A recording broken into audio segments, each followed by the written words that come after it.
নমস্কাৰ ছাত্ৰ ছাত্ৰীসকল ই কক্সালে তোমালোকক স্বাগতম জনাইছো মই তোমালোকৰ তৰালী মেম মই আজি তোমালোকক অষ্টম শ্ৰেণীৰ সমাজ বিজ্ঞান বিষয়ৰ ইতিহাস খণ্ডৰ অন্তৰ্গত পাঠ নম্বৰ 9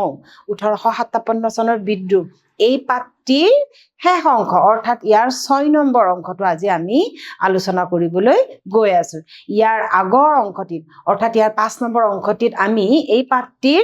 অনুশীলনী প্ৰশ্নৰ আধাখিনি আমি আলোচনা কৰিলো ইয়াৰ শেষৰ অংশখিনি আজি আমি এই 6 নম্বৰ অংশতে আলোচনা কৰিম মই আশা ৰাখিছো নিশ্চয় তোমালোকে ইয়াৰ পৰা উপকৃত হবা আমি এই 6 নম্বৰ অংশটিলে যাম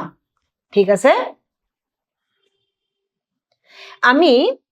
4 নম্বৰ প্ৰশ্ন ইয়াৰ আগৰ ক্লাছত বা আগৰ শ্ৰেণীত আমি 4 নম্বৰ প্ৰশ্নৰ চমু উত্তৰ দিয়াৰ ক নম্বৰলৈকে কৰি থৈ দিছিলো নহয় নে আজি আমি আকৌ কি পাম ক নম্বৰটো পাম হেতু হৈছে কি ফলগুৰি ধেৱা তোমালোকৰ নিশ্চয় মনত আছে ফলগুৰি ধেৱা কি হয় অসমৰ প্ৰথম কি আছিলে কৃষক বিদ্ৰোহ যিটো সিপাহী বিদ্ৰোহ সম্পূৰ্ণ ভাৰতত চলি আছিল সেই সিপাহী বিদ্ৰোহ অসমতো হৈছিল নহয় জানো ইয়াৰ প্ৰভাৱ অসমতো পৰিছিল আৰু এই সিপাহী বিদ্ৰোহ শেষ হোৱাৰ পিছত অসমত এলানি কি হৈছিল কৃষক বিদ্ৰোহৰ কি হৈছিল সূচনা হৈছিল তাৰে সেই কৃষক বিদ্ৰোহৰ প্ৰথম বিদ্ৰোহটো আছিল ফলগুৰি ধেৱা বিষয়ে তোমালোকে জানা যদিও আজি আমি আকৌ চমুকে ইয়াৰ বিষয়ে আকৌ আমি অকমান উনুকিয়াই লওঁ ঠিক আছে বিছলে বলা উত্তৰ চাবা 1857 চনৰ সিপাহী বিদ্ৰোহৰ ঘাটি পুৰাবলৈ সাধাৰণ জনতা আৰু কৃষকৰ ওপৰত অন্যায়ভাৱে ন কৰ আৰোপ কৰিবলৈ আৰম্ভ কৰিছিল এতিয়া কথাটো হ'ল কি এতিয়া ঘাটি পুৰোৱা মানে কি এতিয়া শুনিবা একল কি সিপাহী বিদ্ৰোহ শেষ হ'ল সিপাহী বিদ্ৰোহটো সফল নহলে হেতু তোমালোকেও জানা কিন্তু সফল নহলেও ইয়াৰ প্ৰভাৱ কি আছিল সকলোতে পৰিছিল হয় নহয় এই সিপাহী বিদ্ৰোহত বিদ্ৰোহীসকলক কঠোৰ হাতেৰে দমন কৰা হ'ল সকলো ঠাইতে হয় না কিন্তু এটা কথা স্বীকাৰ কৰিব লাগিব যে কোম্পানী চৰকাৰৰো কিন্তু এই বিদ্ৰোহত কি হৈছিল বহুত ক্ষতি হৈছিল বা ঘাটি হৈছিল বিশেষকৈ আৰ্থিকভাৱে গতিকে তেওঁলোকে কি কৰিলে এই আৰ্থিকভাৱে যেটো ঘাটি হ'ল হেতু পুৰাবৰ কাৰণে এই ভাৰতৰ জনগণৰ ওপৰতে কি কৰিছিল বিভিন্ন ধৰণৰ কৰৰ বুজা জাপি দিছিল তাৰে ভিতৰত কিন্তু অসমে কি নহল ৰেহাই নাপালে অসমৰ জনসাধাৰণৰ ওপৰতো কি কৰিলে সদায় নতুন কৰৰ বুজা তেওঁলোকে পাতি দিছিল আৰু এই ঘাটিবোৰ পুৰাবলৈ তাৰমানে বুজি পাইছানে বৃদ্ধি কৰিছিল ইয়াৰ পৰিণতিত সাধাৰণ হাতী খোৱা ৰাইজৰ কি হৈছিল দুৰ্বিহ নিতানে তেওঁলোকৰ জীৱন কি হৈছিল দুৰ্বিহ হৈ পৰিছিল সাধাৰণ এটা চোৱা অসমৰ মানুহ সাধাৰণ কি আছিল তেওঁলোক কৃষি ভিত্তিক মানুহ আছিল নহয় নে তেওঁলোকক যদি অহৰহ এনেকে যদি কৰৰ বুজা দিয়ে তেওঁলোকৰ জীৱন কি হ'ব দুৰ্বিহ হৈ নাযাবনে তেওঁ জীৱন নিৰ্বাহ কৰিব তেওঁলোকে নোৱাৰিব হয় নে এনেকে পৰিস্থিতি অসমত কি হৈছিল এনেকুৱা পৰিস্থিতিতে অসমত প্ৰথম কৃষক বিদ্ৰোহ হ'বলৈ ধৰিলে এতিয়া কথা হ'ল কি জনসাধাৰণে যেতিয়া অসন্তুষ্টি পাব সদায় কৰৰ বুজা পাব তা জনসাধাৰণে কোম্পানী চৰকাৰৰ বিৰুদ্ধে প্ৰতিবাদ কৰিবই আৰু এই প্ৰতিবাদৰ ফলস্বৰূপে কি হৈছিল কৃষক বিদ্ৰোহ আৰম্ভ হৈছিল আৰু ইয়াৰে প্ৰথম বিদ্ৰোহটো আছিল 1861 চনত ফলগুৰিত সংঘটিত হৈছিল নগাঁৱৰ ফলগুৰি নামৰ ঠাইত প্ৰথম কৃষক বিদ্ৰোহ হৈছিল কেতিয়া 1861 চনত যাক ফলগুৰি ধেৱা বুলি জনা যায় ইয়াকে ফলগুৰি ধেৱা বুলি জনা যায় এই কৃষক বিদ্ৰোহটো সমাজৰ মুখিয়াল লোকৰ দ্বাৰা গঠিত আছিল এতিয়া ইয়াৰে জানিবলগীয়া এটা পইণ্ট আছে কি যে এই বিদ্ৰোহটিত সমাজৰ মুখিয়াল তাৰমানে অলপমান অকল কৃষকে নহয় ইয়াতে ধনী আধ্যবন্ত পৰিয়ালৰ মানুহখিনিও তাৰমানে কি আছিলে সম্পূৰ্ণৰূপে জড়িত হৈছিল আৰু তেওঁলোকে কি হৈছিল ব্ৰিটিছৰ এই অহৰহ সৃষ্টি কৰা বা কৰৰ বুজা বৃদ্ধি কৰা বা নতুন কৰ দিয়া এইবোৰত তেওঁলোক কি হৈছিল অসন্তুষ্ট হৈছিল আৰু তেওঁলোকে সেইকাৰণে কি কৰিছিল এই কৃষক বিদ্ৰোহবিলাক কি কৰিছিল তেওঁলোকে পৰিচালনা কৰিছিল হয়নে আৰু ৰাইজ মেলৰ দ্বাৰা এইবোৰ এই বিদ্ৰোহবোৰ আৰম্ভ কৰিছিল তেওঁলোকে কি কৰিছিল যে ৰাইজক এই মেলত জড়িত কৰিছিল আৰু ৰাইজক মানে জনাব বিচাৰিছিল যে ব্ৰিটিছৰ বিৰুদ্ধে প্ৰতিবাদ কৰক আগুৱাই আহক ব্ৰিটিছক তেওঁলোকে কৰা বিদ্ৰোহক কি কৰিব লাগে প্ৰত্যক্ষভাৱে প্ৰতিবাদ কৰিব লাগে এইটো বুলি তেওঁলোকে কি কৰিছিল বিভিন্ন ধৰণৰ কি কৰিছিল ৰাইজ মেল পাতিছিল আৰু এই ৰাইজ মেল বিলাকত চুকে কোণে থকা যিমান মানুহ আছে, ডাঙৰ হওক সৰু হওক, ল'ৰা হওক ছোৱালী হওক বোৱাৰী হওক, ধৰ্ম নিৰ্বিশেষ সকলো মানুহে আহি এই ৰাইজমেলবোৰত উপস্থিত হৈছিলে, হাজাৰ হাজাৰ মানুহ। আৰু আহি কিনে কি কৰিছিলে, বিদ্ৰোহৰ বুজ লৈছিলে, বিদ্ৰোহৰ বিষয়ে জানিছিল যে ক'ত কি কৰিব লাগে, কেনেকে কৰিব লাগে, মানুহখিনি কি হ'ব লাগে, সংগঠিত হ'ব লাগে। এইদৰে কি হৈছিলে, ৰাইজমেলবোৰে কি কৰিছিল, এই কৃষক বিদ্ৰোহবোৰ কি কৰিছিল, পৰিচালনা কৰিছিল। ইংৰাজ প্ৰশাসনৰ বিৰুদ্ধে জাতি ধৰ্ম নিৰ্বিশেষ সকলো শ্ৰেণীৰ লোকে এই বিদ্ৰোহত অংশগ্ৰহণ কৰিছিল। মই ক'লো নে, সকলো শ্ৰেণীৰ মানুহে আহি এই বিদ্ৰোহত অংশগ্ৰহণ কৰিছিল আৰু কোম্পানী চৰকাৰৰ বিৰুদ্ধে প্ৰতিবাদ কৰিছিল। তেওঁলোকৰ উৎপীড়ন, তেওঁলোকৰ যিটো শোষণমূলক বা দমনমূলক নীতি, কৰৰ বোজা, এইবোৰৰ প্ৰতিবাদ তেওঁলোকে সাব্যস্ত কৰিছিল। কাৰ জৰিয়তে, এই কৃষক বিদ্ৰোহৰ জৰিয়তে। বিশেষকৈ নগাঁৱৰ ফলগুৰিত এই কৃষক বিদ্ৰোহ প্ৰথম আৰম্ভ হৈছিলে। ঠিক আছে,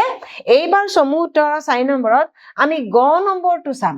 গ নম্বৰটো কি আছে, চিপাহী বিদ্ৰোহৰ তৎকালীন কাৰণ। তোমালোকৰ নিশ্চয় মনত আছে তৎকালীন কাৰণটো কি। এক হ'ল কি, চিপাহী বিদ্ৰোহৰ কাৰণে বিভিন্ন ধৰণৰ কাৰণ জড়িত আছে, ৰাজনৈতিক, সামাজিক, অৰ্থনৈতিক, ধাৰ্মিক। আৰু এটা কাৰণ আছিলে কি, তৎকালীন কাৰণ, যিটো কাৰণে কি কৰিছিল, তৎক্ষণাতে বিদ্ৰোহটো কি কৰিছিল, আৰম্ভ কৰি দিছিল, হয়নে? এই কাৰণটোনো কি আছিলে তোমালোকে নিশ্চয় জানা। তোমালোকৰ মনত আছেনে এনফিল্ড ৰাইফলৰ বিষয়ে তোমালোকক মই কৈছিলো। এই তৎকালীন কাৰণত এনফিল্ড ৰাইফলে কি কৰিছিলে, উদগনি যোগাইছিল। কেনেকে চাবা, এতিয়া চোৱা। 1857 চনৰ চিপাহী বিদ্ৰোহৰ তৎকালীন কাৰণটো আছিল এনফিল্ড ৰাইফল গুলিৰ ব্যৱহাৰ। এনফিল্ড ৰাইফল গুলিটো মনত আছেনে, কেনেকুৱা আছিল? তোমালোকৰ ইয়াৰ আগৰ শ্ৰেণী তোমালোকে গুলিটোৰ কি পাইছিলা, এটা পিকচাৰো পাইছিলা, গুলিটো কি ৰকম ব্যৱহাৰ কৰিব লাগে তোমালোকে সেয়াও পাইছিলা। এই গুলিটোক যেতিয়া, এই গুলিটোৰ ব্যৱহাৰক লৈয়ে তাৰমানে এই বিদ্ৰোহটো তৎকালীনভাৱে মানে তৎক্ষণত তাৰমানে আৰম্ভ হৈছিলে। এইবিধ গুলি বন্দুকত ভৰোৱাৰ আগতে দাঁতৰে কামুৰি পেকেটটো এৰুৱাব লাগিছিল। তাৰমানে এই গুলিটো কেনেকুৱা আছিলে,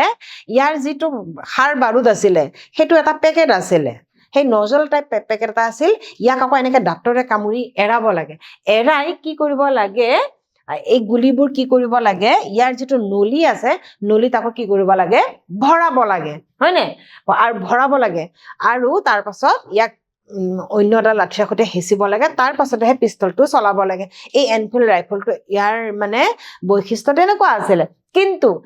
এটা গুজব ওলালে সেইখিনি সময়ত, যিটো পেকেট দাঁতৰে কামুৰি যে এৰাব লাগে, সেই পেকেটটোৰ মূৰত চৰ্বি লাগি থকা বুলি এটা গুজব ওলালে সেইখিনি সময়ত। আৰু এই চৰ্বিটো আকৌ কিহৰ আছিল জানানে, কিবা পদাৰ্থ তাতে মিহলোৱা হৈ আছিলে। তাতে আছিলে কি, গাহৰি আৰু গৰুৰ চৰ্বিৰে তৈয়াৰী বুলি এইটো গুজব তাৰমানে সেইখিনি সময়ত ওলাল। যে যিটো মানে পেকেট দাঁতৰে কামুৰি বাৰুদখিনি যেতিয়া ভৰাব লাগে, সেই পেকেটটোত কি লাগি থকা বুলি ক'লে, গৰু আৰু গাহৰিৰ চৰ্বি লাগি থকা বুলি এটা গুজব চাৰিওফালে বিয়পি গ'ল যে এনফিল্ড ৰাইফল ব্যৱহাৰ কৰিলে গৰু গাহৰিৰে নিৰ্মিত এই পেকেটটো কামুৰিব লাগিব। গাহৰি মুছলমানসকলৰ আৰু গৰু হিন্দুসকলৰ অভক্ষ্য আছিল, সেইটোতো সকলোৱে জানে, হয়নে? তেওঁলোক গৰু, হিন্দু মানুহৰ কাৰণে গৰু আৰু মুছলমান মানুহৰ কাৰণে বা ইছলাম ধৰ্মী মানুহৰ কাৰণে কি আছিলে, গাহৰি অভক্ষ্য। ইয়াক ব্যৱহাৰ কৰাৰ অনিচ্ছা প্ৰকাশ তেওঁলোকে কৰিলে। গতিকে যিসকল ভাৰতীয় সৈন্যবাহিনী ইংৰাজৰ আমোলত তেওঁলোকে চিপাহী হৈ আছিলে, তেওঁলোকে ইয়াক ব্যৱহাৰ নকৰোঁ বুলি প্ৰতিবাদ কৰিলে বা ইচ্ছা প্ৰকাশ নকৰিলে। তেওঁলোকৰ দৃঢ় বিশ্বাস আছিল যে এই কাৰ্যৰ দ্বাৰা ইংৰাজে দেশীয় চিপাহীসকলৰ ধৰ্ম নষ্ট কৰিব বিচাৰিছিল। এই সৈনিকবিলাকে ভাবিছিলে যে ইংৰাজে বা কোম্পানী চৰকাৰে কি কৰিছিলে, দেশীয় চিপাহীবিলাকৰ ধৰ্ম নষ্ট কৰিব বিচৰাৰ কাৰণে এই এনফিল্ড ৰাইফলটো তেওঁলোকক ব্যৱহাৰ কৰিবলৈ বাধ্য কৰাইছিল। 1857 চনৰ 23 জানুৱাৰীত বংগৰ দমদম সেনা চাউনীত চিপাহীসকলে পুনতে এইবিধ গুলি ব্যৱহাৰৰ প্ৰতিবাদ কৰিছিলে। চোৱা, এতিয়া এই গুলিবিধ ব্যৱহাৰ নকৰোঁ বুলি প্ৰথম প্ৰতিবাদ কোনে কৰিছিলে, বংগদেশৰ যিটো দমদম সেনা চাউনী আছে, য'ত সেনাবোৰ থাকে, সেই চাউনীৰ সেনাবিলাকে প্ৰথম প্ৰতিবাদ কৰিছিল কেতিয়া, 1857 চনৰ 23 জানুৱাৰীৰ দিনা তেওঁলোকে প্ৰতিবাদ কৰিছিল যে আমি এই গুলি কি নকৰোঁ, ব্যৱহাৰ নকৰো 29 মাৰ্চত বেৰেকপুৰৰ সেনা চাউনীত আকৌ এইগুলি ব্যৱহাৰ কৰিবলৈ নিৰ্দেশ দিয়াত 29 মাৰ্চৰ দিনা ব্ৰিটিছে কি কৰিলে কোম্পানী চৰকাৰে ক'লে কি যে এইটো গুলি ব্যৱহাৰ কৰিবই লাগিব বুলি নিৰ্দেশ দিলে কি দিলে নিৰ্দেশ দিলে তাৰমানে আদেশ দিলে কিন্তু সেই সেনা চাউনীতে কোন আছে নে মংগল পাণ্ডে নামৰ এজন সেনা বা চিপাহীও আছিলে এই চিপাহীজনে কি কৰিলে তেওঁ লগে লগে প্ৰত্যাখ্যান কৰিলে আৰু তেওঁ প্ৰতিবাদ কৰিলে যে আমি এইগুলি ব্যৱহাৰ নকৰো অকল প্ৰত্যাখ্যান কৰাই নহয় প্ৰতিবাদ কৰাই নহয় তেওঁ সেনা চাউনীৰ এজন বিষয়াকো তেওঁ কি কৰিলে আক্ৰমণ কৰিলে আক্ৰমণ কৰাৰ লগে লগে কি হৈ গ'ল চিপাহী বিদ্ৰোহ বিয়পি পৰিলে আৰম্ভ হৈ গ'ল আৰু মংগল পাণ্ডে তেওঁ এই সেনাজনক বা বিষয়াজনক আক্ৰমণ কৰাৰ বাবে তেওঁ কি কৰিলে ফাঁসি দিয়া হল আৰু এইটোৱে আছিল তাৎক্ষণিক কাৰণ আৰু লগে লগে মংগল পাণ্ডেক যেতিয়া ফাঁসি দিলে লগে লগে চিপাহী বিদ্ৰোহ চুকে কোণে গাঁৱে ভূঞে সকলোতে আৰম্ভ হল এইটোৱে আছিল কি তাৎক্ষণিক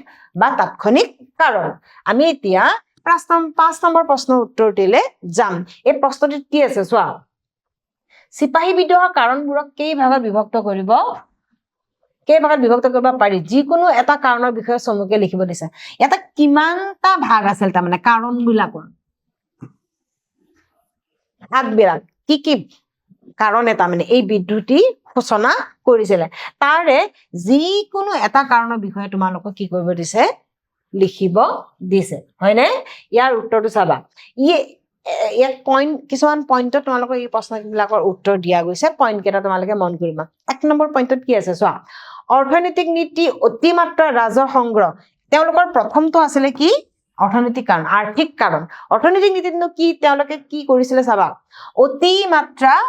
ৰাজহ সংগ্ৰহ কৃষকৰ ওপৰত অত্যাধিক ঋণৰ বোজা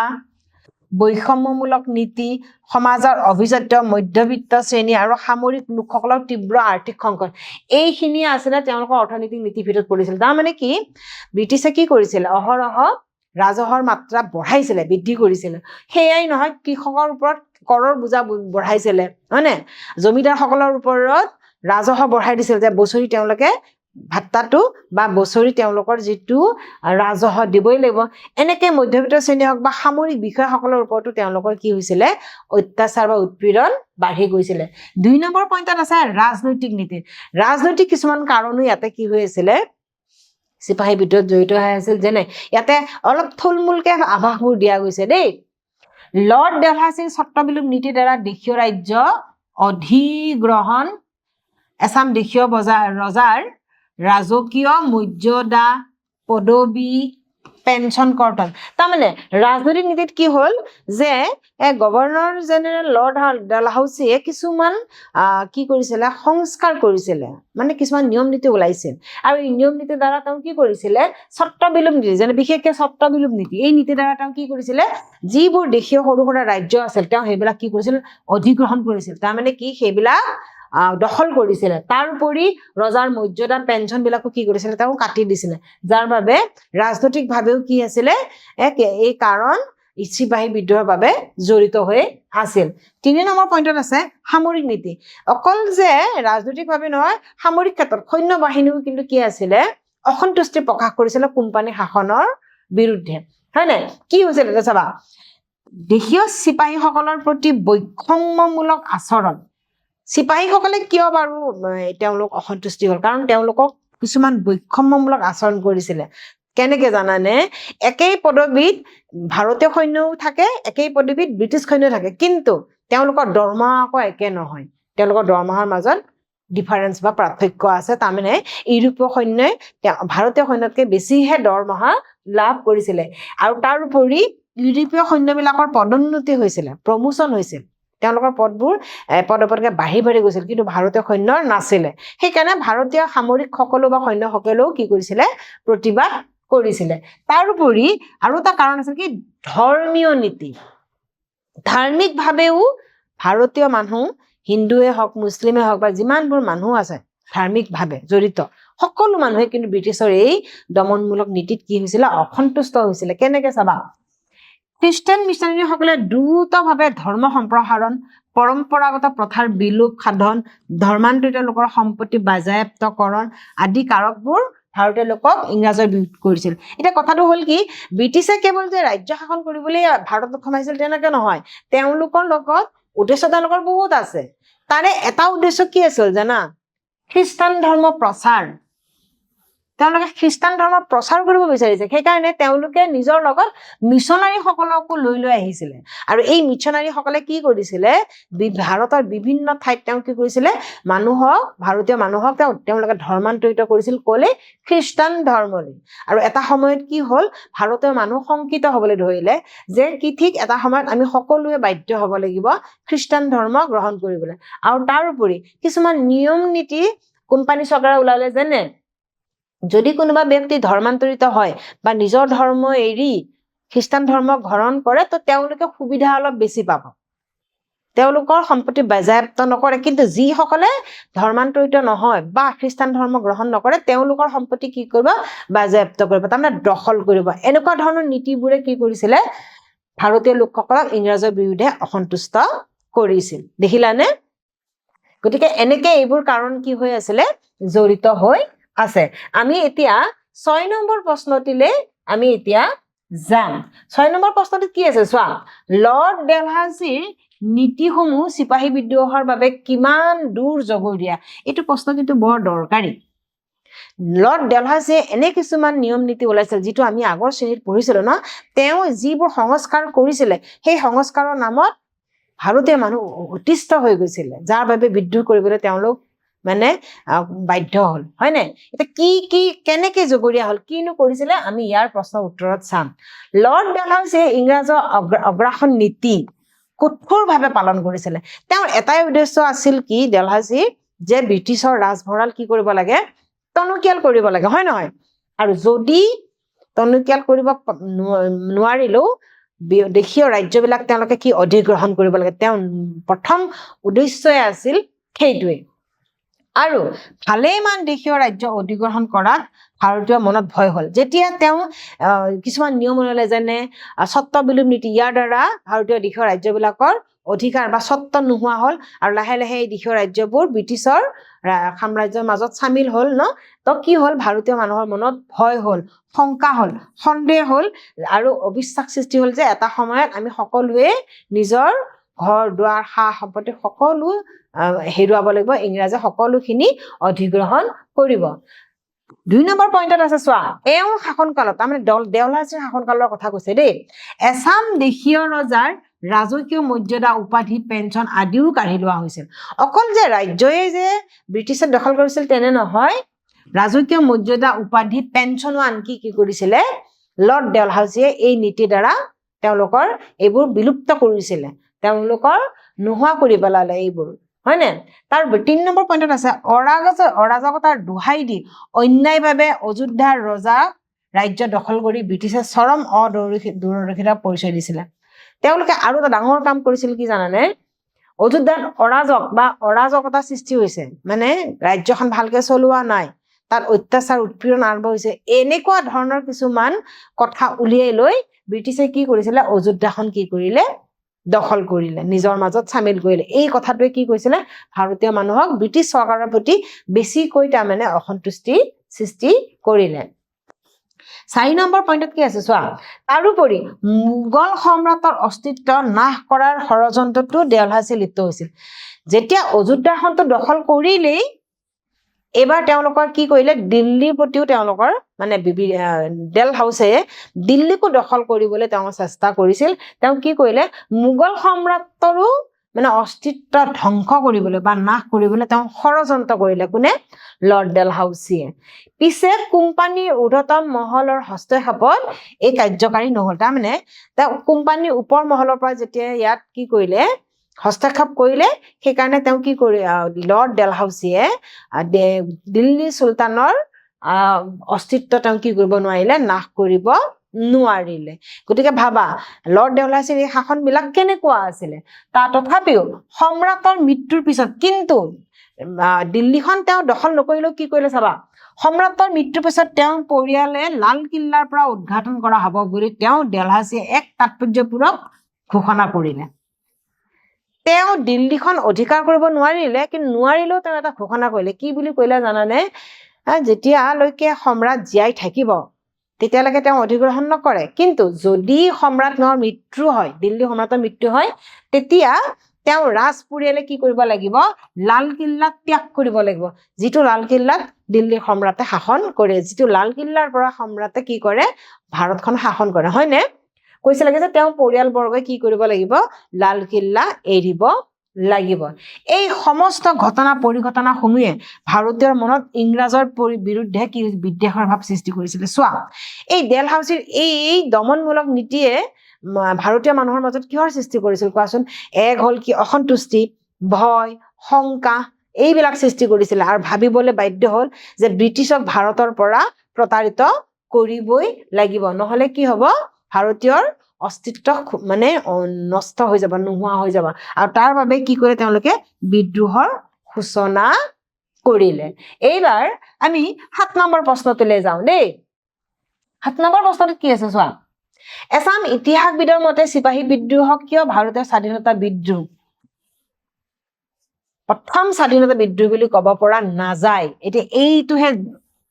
জানিবলগীয়া কথা কিছুমান ইতিহাসবিদে কৈছিলে যে এই যেটো চিপাহী বিদ্ৰোহ হল ইয়াক প্ৰথম স্বাধীনতাৰ বিদ্ৰোহ বুলি ক'ব পৰা নাযায় যুক্তি দৰকাৰ তোমালোকক যুক্তি দিব দিছে যে কিছুমানে কিন্তু এটা কথা মনত ৰাখিবা এই ইতিহাসবিদ সকলৰ কিন্তু মতৰ আকৌ কি আছে অমিল আছে তেওঁলোকে সকলোৰে মত মিল নাই কিছুমানে যদি ইয়াক প্ৰথম স্বাধীনতা বিদ্ৰোহ বুলি চিপাহী বিদ্ৰোহ ক'ব বিচাৰে আকৌ কিছুমানে নকয় এই নোকোৱাৰ কাৰণটো কি তাত যুক্তি তোমালোকক দিব দিছে এতিয়া ইয়াৰ যুক্তিবিলাকনো আমি চাওঁ দেই কিয় বাৰু ক'ব নোৱাৰি যে চিপাহী বিদ্ৰোহ প্ৰথম স্বাধীনতা বিপ্লৱ নহয় কিছু ইতিহাসবিদৰ মতে 1858 চনৰ বিদ্ৰোহ ভাৰতৰ স্বাধীনতাৰ প্ৰথম যুদ্ধ বুলি গ্ৰহণ কৰিব নোৱাৰি তাৰ কাৰণবোৰ হৈছে 1 নম্বৰ স্বাধীনতা যুদ্ধৰ আগত জাতীয়তাবাদৰ ধাৰণা সেই সময়ত জনসাধাৰণৰ মাজত উদ্ভৱ হোৱা নাছিল এতিয়া ইয়াৰ প্ৰথম কাৰণটোৱে দিছে কি যে জাতীয়তাবাদৰ ধাৰণা মানে জাতিৰ প্ৰতি বা দেশৰ প্ৰতি বা দেশ মাতৃৰ প্ৰতি যিটো ভাৱ থাকে আন্তৰিকতা থাকে দেশ মাতৃৰ কাৰণে প্ৰাণ দিয়া বা দেশক বচোৱা হয় নহয় এই মাতৃভূমিৰ প্ৰতি বা জন্মভূমিৰ প্ৰতি যিটো ভাৱ আছে সেইটোৱে হৈছে জাতীয়তাবাদ এই জাতীয়তাবাদ কিন্তু সেইখিনি সময়ত সম্পূৰ্ণ ভাৰতবৰ্ষত কি নাছিলে মানে প্ৰচাৰ হোৱা নাছিল যাৰ বাবে এই চিপাহী বিদ্ৰোহক আকৌ স্বাধীনতা যুদ্ধ বুলি ক'ব নোৱাৰি কাৰণ জাতীয়তাবাদৰ ধাৰণা সেইখিনি সময়ত ভাৰতৰ সকলো ঠাইতে নাছিলে 2 নম্বৰ পইণ্টত আছে কি যোৱা সমগ্ৰ দেশ জুৰি এই বিদ্ৰোহ হোৱা নাছিলে এইটো জানিবলগীয়া কথা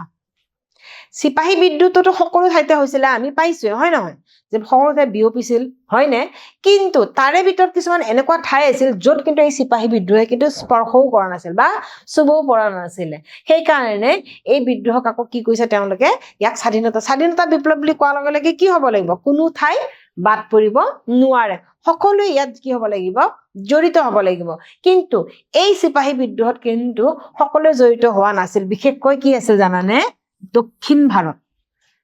পূব ভাৰত পশ্চিম ভাৰত বা উত্তৰ ভাৰত যি ৰকম জড়িত হৈ আছিল এই দক্ষিণ ভাৰতৰ সম্পূৰ্ণ ৰাজ্য কিন্তু চিপাহী বিদ্ৰোহৰ লগত জড়িত হোৱা নাছিল 2-4খন ৰাজ্যহে তাৰমানে ইয়াতে এই চিপাহী বিদ্ৰোহে ইয়াক মানে চুইছিল বা স্পৰ্শ কৰিছিল বা চিপাহী বিদ্ৰোহৰ প্ৰভাৱ 2-4খন ঠাইতেহে দক্ষিণৰ পৰিছিল সম্পূৰ্ণ দক্ষিণত পৰা নাছিল যাৰ বাবে এই বিদ্ৰোহক কি ক'ব নোৱাৰি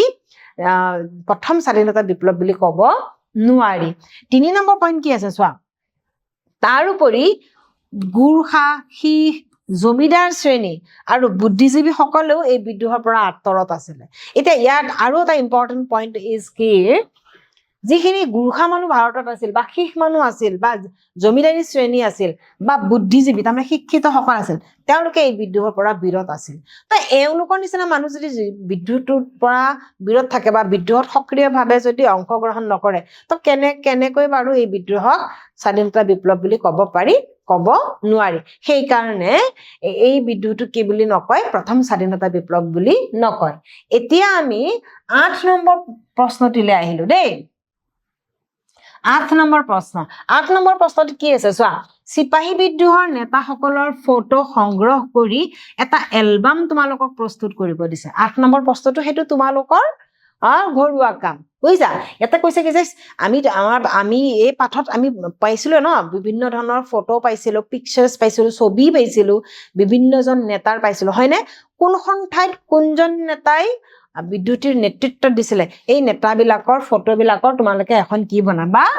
এলবাম প্ৰস্তুত কৰিবা বুজিছানে আৰু এই এলবামটো প্ৰস্তুত কৰি স্কুলৰ শিক্ষকক তোমালোকে জমা দিবা আৰু স্কুলৰ শিক্ষকক দেখুৱাবা যে আমাৰ এই এলবামটো হৈছে নে নাই হোৱা আৰু ধৰি লোৱা যদি কিবা অসুবিধা পাইছা তোমালোকে শ্ৰেণীৰ শিক্ষকৰ সহায় সহযোগ লবা ঠিক আছে আজিলৈ পিছলে আমি এই 9 নম্বৰ পাঠটি আমি ইমানতেই শেষ কৰিলো 9 নম্বৰ পাঠৰ আজি 6 নম্বৰ অংকত আমি সম্পূৰ্ণ অনুশীলনী প্ৰশ্ন সমাপ্ত কৰিলো মই নিশ্চয় আশা ৰাখিছো বা মই চেষ্টাও কৰিছো তোমালোকক সহায় সহযোগ কৰিবলৈ মোৰ আশা থাকিল তোমালোকে ইয়াৰ পৰা কি হৈছা নিশ্চয় উপকৃত হৈছা বা লাভৱান্বিত হৈছা মই আগলৈও তোমালোকক চেষ্টা কৰিম এইদৰে সহায় সহযোগ কৰিবলৈ তোমালোককো ধন্যবাদ জনাইছো এই ক্লাছত তোমালোকো জড়িত হৈ থকাৰ বাবে আগলৈ আকৌ লগ পাম আকৌ নিশ্চয় তোমালোকক সহায় সহযোগ কৰিম বুলি আশা থাকিল ধন্যবাদ